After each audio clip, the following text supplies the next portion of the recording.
Next part of queries is create query by using wizard.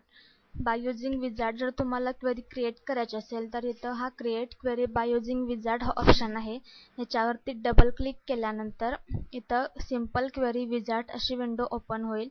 आता इथं available fields म्हणजे आता इथं टेबलचं नाव दिलेलं आहे टेबल किंवा क्वेरीज. यातलं तुम्हाला कुठल्या टेबल मधले फील्ड्स ऍड करायचे आहेत ते तुम्ही घेऊ शकताय.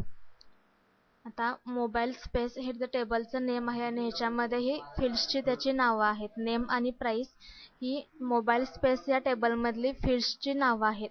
यातले तुम्हाला कुठले फील्ड्स ऍड करायचे असतील ते सिलेक्ट करा आणि ह्या बटनवर क्लिक केल्यानंतर इकडं तुमचे फील्ड्स ऍड होतील.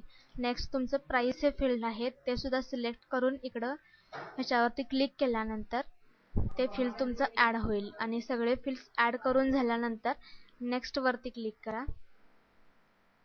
पुन्हा नेक्स्ट आणि लास्टला फिनिश. अशा पद्धतीने आपण by using wizard table create करू शकतो. आपण आता मोबाईल स्पेस या टेबल मधले दोन फील्ड्स इथं ऍड केले, नेम आणि प्राइस, आणि ते तसेच इथं बाय युजिंग विजार्ड आपण इथं डिस्प्ले केलेत.